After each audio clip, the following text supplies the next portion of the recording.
Good afternoon. Members, today we're supposed to receive a classified briefing from the Trump administration, but clearly the chaos and the confusion coming out of the White House made that impossible. It is completely unacceptable that Congress has not been briefed on this in a timely fashion. We need evidence, we need details, and we need to know them now. There are a number of outstanding questions, including whether this attack achieved the administration's stated goals. Launching an attack without congressional authorization is wrong. Launching a potentially unsuccessful attack without congressional authorization would be an administration-defining failure.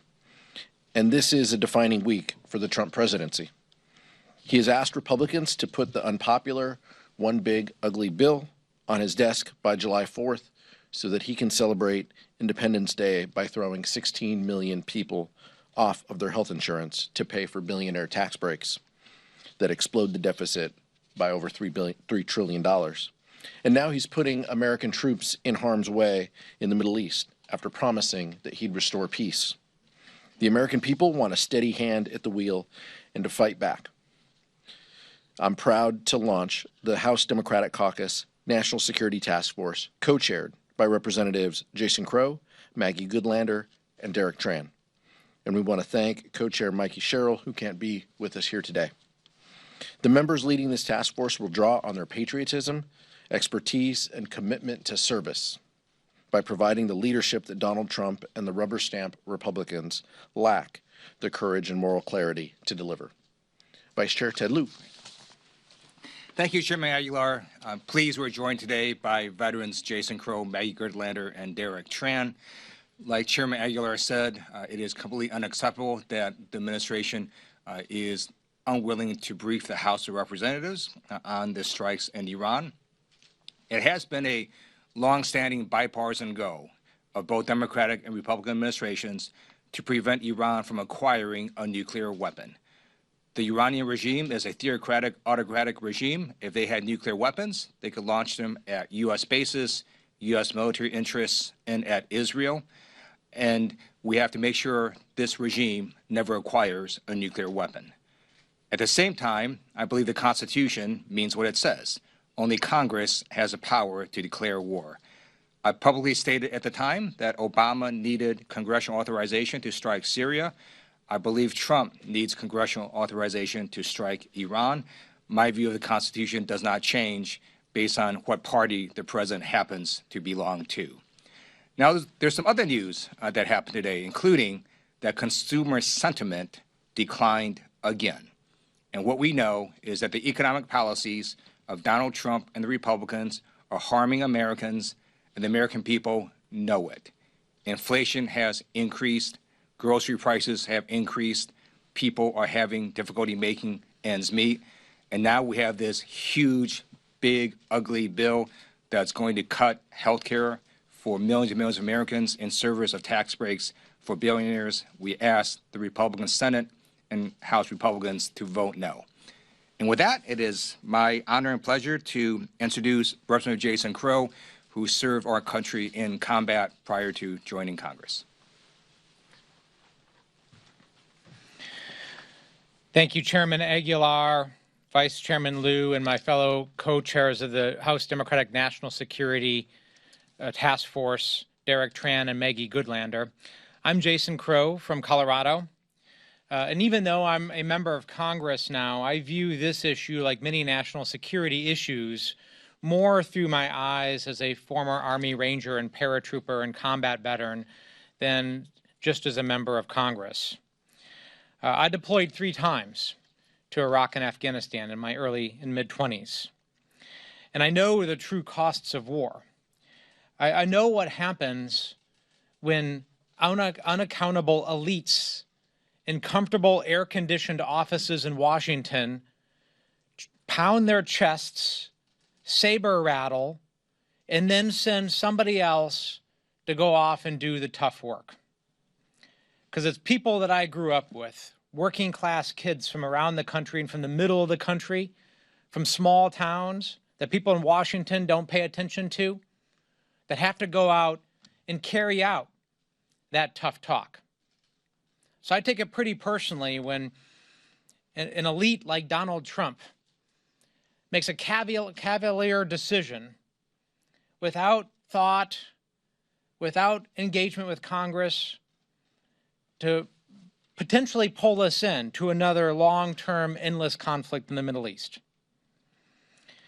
Because don't get us wrong, there is no appetite in America for the United States to be pulled in to another decades-long conflict in the Middle East.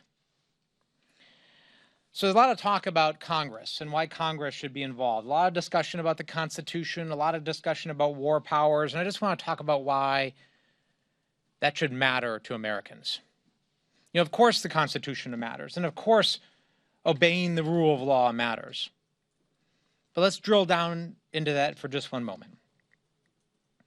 We spent 20 years in $3 trillion and over 6,000 American troop lives fighting wars in Afghanistan and Iraq that should have ended much, much sooner and been far less costly than they were. How did that happen? Well, it happened in large part because there was just one vote. The entirety of those wars, one vote in one formal debate in Congress. And then, out of sight, out of mind. Congress is an essential part of this. That is what the framers of the Constitution envisioned, that the people closest to the American people, that have to go home every weekend and stand in high school auditoriums, in gyms, in Rotary clubs, and Friday night fish fries across America, and be held accountable and say why we should spend taxpayer dollars and send our men and women to someplace around the world into conflict, why we should do that, and to be accountable for it in real time. That's why the involvement of Congress matters. Because nobody will ever tell me that things would have been different in Iraq and Afghanistan had we actually had that debate, had we actually pushed that accountability. We know it would have been. So Congress needs to step up. I know the House Democrats are ready to step up. We're already leading to reinsert ourselves into matters of war and peace. It's time for the Republicans to step up too and say enough is enough. We have an independent constitutional obligation to support our military, to support our troops, and to discharge our obligations under the Constitution, regardless of what Donald Trump says. We are not asking them to storm the beaches of Normandy or to give their lives for this country. We are asking them to step up and fulfill their constitutional obligations. And with that, it is my pleasure to introduce the intrepid whip of the House Democrats, Catherine Clark from Massachusetts. Thank you so much, Congressman Crow, and thank you for your service to our country, both your military service and your service, and to all of you. And thank you to our chairman and vice chairman for pulling this together. Our message today is clear. The Constitution is not a document of convenience. It is there to guarantee that there is accountability because it is the people's voice of this country. It is American families who are feeling every day that it is hard to get ahead, who need to be informed of when this country is going to have military strikes and go to war. And that is where representative government comes in. That is the design. That as members of Congress, we are here representing our districts and the voice of the American people. So when we have a president and an administration and now a Republican party in Congress that has decided the American people are not entitled to know anything. It is a trust us, we are doing what we're doing. You are just here to pay the taxes while we debate these things internally without your representatives involved. That is an outrage and an insult to families at home. who at this time, where 60% of American families are feeling they can't provide the basics, while we are debating a GOP bill that wants to take away health care from 16 million Americans, that wants to take away food programs, strip funding from veterans' benefits. The audacity of then coming forward and saying, on top of all that, we feel that you are not entitled to the basic information around our national security and such profound decisions about whether to go to war or not. This is far beyond a briefing and what day it will be held. It is the fact that we have been demanding information on behalf of American families, of American veterans, of those who are in active duty and their families, who deserve answers on what our country is committing as far as foreign action and why. Thank you. Next, co-chair Maggie Goodlander. Thank you so much. I'm really grateful to our leadership and to my colleagues who are part of this task force, which I'm really proud to be part of. I represent the live free or die state of New Hampshire here in Congress, and we've got freedom-loving patriots right here on this podium who believe deeply in our mission and our role. And what I'd say is I'm about to turn it over to Derek Tran, who, like my dad, joined the military at age 18. My dad, Ted, always said he got his education in the United States Navy, and so did I. I really did. I served 11 years as an intelligence officer in the Navy Reserve. I learned in the Navy that, and saw firsthand, that the United States of America has brutal and determined enemies all across the world, including in Iran. I saw firsthand how our patriotic service members, when they take an oath to this document, I bring my Constitution with me everywhere I go in this job because it's a useful document to have these days for questions big and small. When they take an oath to this, they mean it. And I also learned in the Navy firsthand why our framers were really smart to give Congress a central role in American national security and in matters of war and peace, because there are no more consequential decisions than can be made. What we see today is an administration that is completely ignoring the role of Congress in matters of war and peace, and it's having real consequences. It's been said. You know, we just came back. I was pounding the pavement all across New Hampshire. I heard from the families of service members who are asking basic questions, questions that this administration should be answering to the American people about why we went ahead and conducted a military strike without congressional authorization, what the impact of that strike was. What damage did it do to Iran's nuclear program and their nuclear industrial base? And what is the plan now? This is why Congress has got a role in questions of war and peace, and why this administration is going to have to answer to us. I'm really proud to be in this effort alongside all of you, and delighted to turn it over to my colleague and Army veteran, I'll allow it, go Navy, Derek Tran. Thank you so much, Rep. Goodlander. Good afternoon, everyone. Thank you for coming, and thank you especially to my colleagues with whom I am so proud to stand shoulder to shoulder with. I joined the Army Reserves when I was 18 years old. I walked into that recruitment office because I was committed to giving back to the country that has given me so much. My parents fled a communist dictatorship and came to the United States seeking the freedom and democracy that define the core of our national values.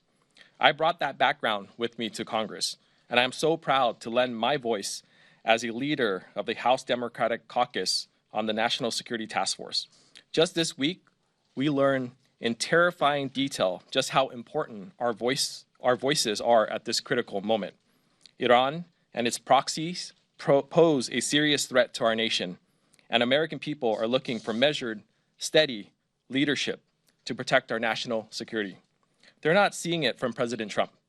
They're not seeing it from congressional Republicans who refuse to hold this president accountable. I am proud to stand with my colleagues today to urge a stronger, more stable approach to our national security. We are committed to keeping our service members safe. We are committed to protecting U.S. global leadership, and we don't want our country dragged into another reckless war. It is critical that we exhaust all diplomatic options to de-escalate this conflict because we do not want more of our soldiers put in harm's way. The United States has been the sole global superpower for decades, not only because of our military might, but because of our values, our adherence to the Constitution, and our respect to the rule of law. We're here today because we refuse to stand by while this legacy is under threat. Thank you so much, and I'm going to turn it back to our chairman for questions. Thank you, Derek. Thank you, colleagues. Questions? Nick? Congressman Al Green's impeachment resolution is coming up on the floor. Do you expect Democratic leadership to vote to table it? I anticipate that Democrats will vote to table this, and I'll be among them voting to table it, yeah. Michael?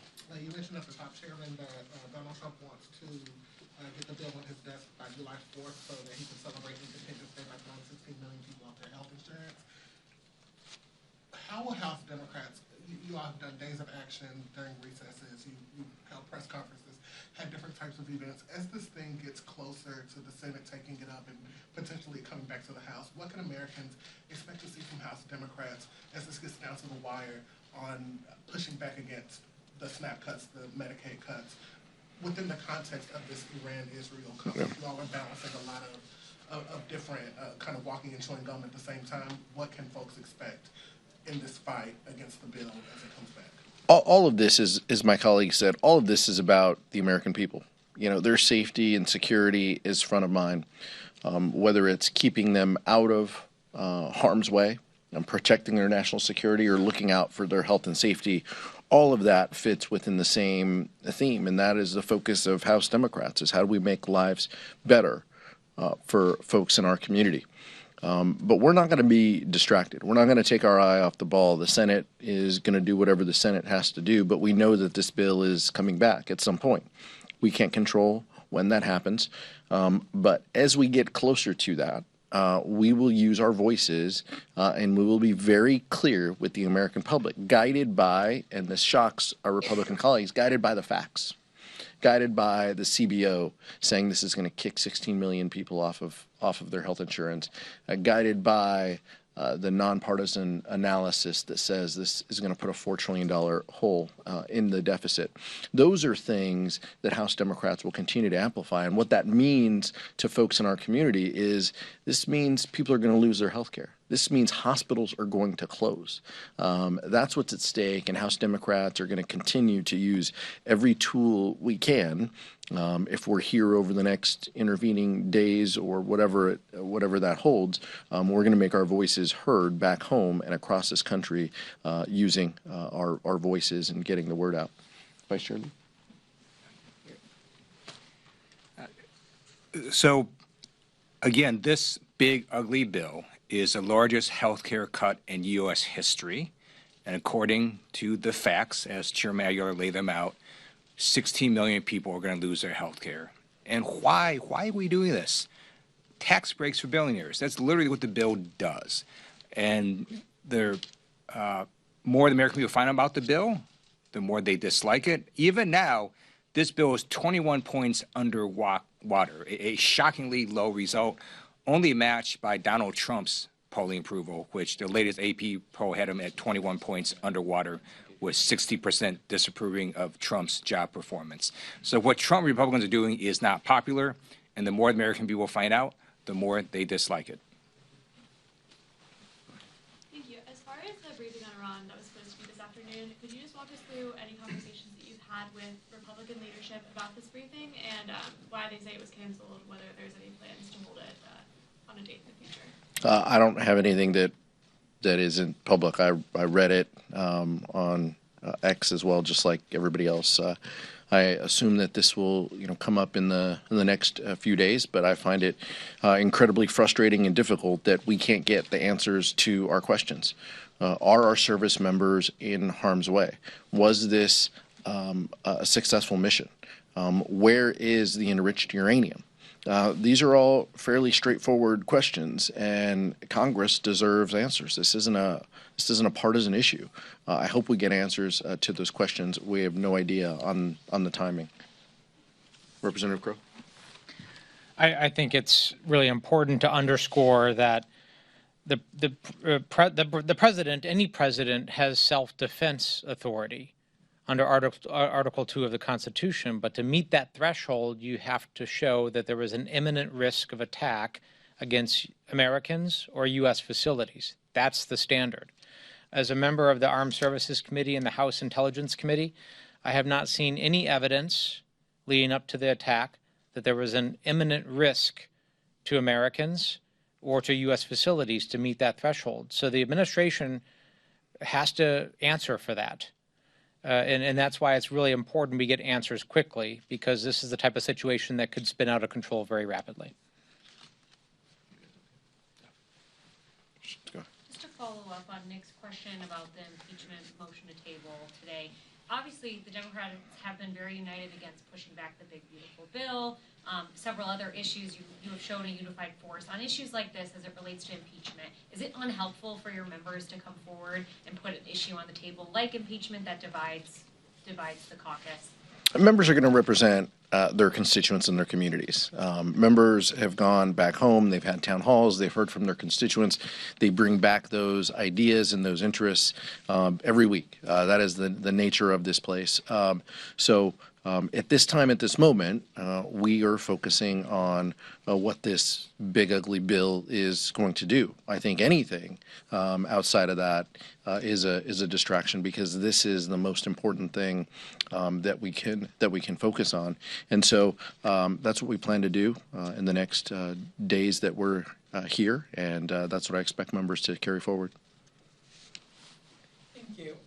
So these past couple of days, Democrats have been calling on the White House and Republicans in general to disclose more information about these strikes. But in terms of the actual policy of the U.S. striking Iran, where does House Democratic leadership stand? What is the official stance? And also, are you guys going to be giving members talking points with regards to the policy itself? Well, we will lean on our committees of jurisdiction, but also the Democratic Caucus National Security Task Force that you see some of the members behind us. As you saw, the War Powers Resolution introduced by ranking members Meeks, Adam Smith, and Jim Himes. Those are going to be the committees of jurisdiction that guide us on these issues. What I can tell you is, I'd just echo what Representative Crow mentioned. The president has Article 2 authority, but he needs to discuss that with us. If there is an imminent threat to the United States, the Gang of Eight needs to be read in on that. There was not a Gang of Eight meeting prior to this, prior to the bombing. So those are concerns that we have. We respect and can appreciate the separation of powers. We understand that even when the president doesn't respect Article 1, they should know that we respect Article 2. But that still means that there is a process. We need to follow that process and ensure healthy communication, especially when it comes to national security interests that affect our troops abroad. Mike? On the War Powers question, Mr. Liu, you mentioned Syria and Obama, and those strikes, of course, happened without congressional approval. Speaker Johnson, just a few hours ago, ticked off a longer list of examples of Democratic administrations taking similar steps.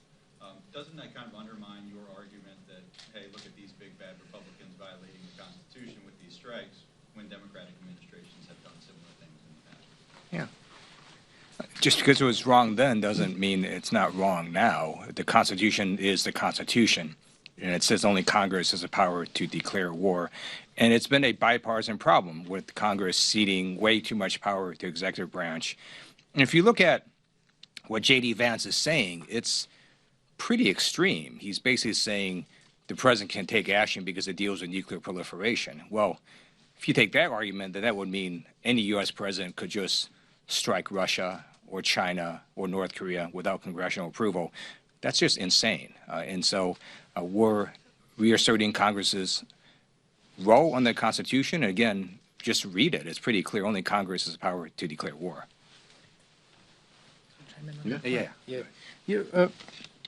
On the AUMF question and the war powers question, listen, if you give somebody a credit card, they're going to use it, right? Well, what's happened is that Congress gave the presidency, Democrat presidents and Republican presidents decades ago, a credit card, but the bill has to be paid by the American people, right? So it's actually Congress's responsibility now to step up and to take it back, right? Because it's been used and abused for too long by too many different people, right? The difference here is that House Democrats take that seriously.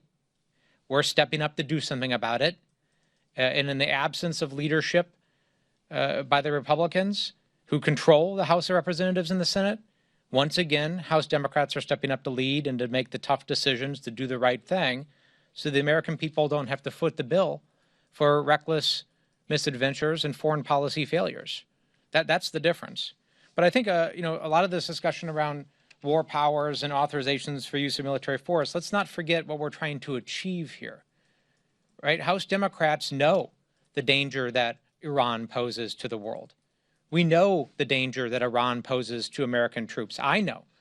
I was in Iraq when Iran was training and equipping its militias and blowing up my units and the people that I served with. We understand that it's a state sponsor of terror and one of the more malignant regimes in the world. So we want to do something about it, but we want to do something that is permanent and is verifiable. We understand you cannot bomb your way out of this. It has to be permanent and it has to be verifiable. And that will only be done at a negotiating table when we get back to an agreement similar but different from the one that Donald Trump tore up. You can't bomb your way out of this. Last question, PK. I guess to follow up, though, you had Democratic control in 21 and 22, and there was a sort of effort at trying to do some sort of AUMF. It went nowhere. Do you all regret you've had moments in the past with Democratic presidents where there was an ability to do something and it didn't happen? What we can handle is what's in front of us today. We can write books and fill your column inches with regrets under this dome. We'll save that for other days. But what is in front of us today is, are we going to stand up for our constitutional authorities? Are we going to protect the role that Congress has here? Are we going to look out for American service members by asking tough questions? That's our role. And like the vice chair said, that should not just be when you disagree with the administration or when you have a different political party from the administration. If we're truly going to do the people's business here, we need to ask those tough questions, and we need to wait till the winds line up and the stars align and we can get something done.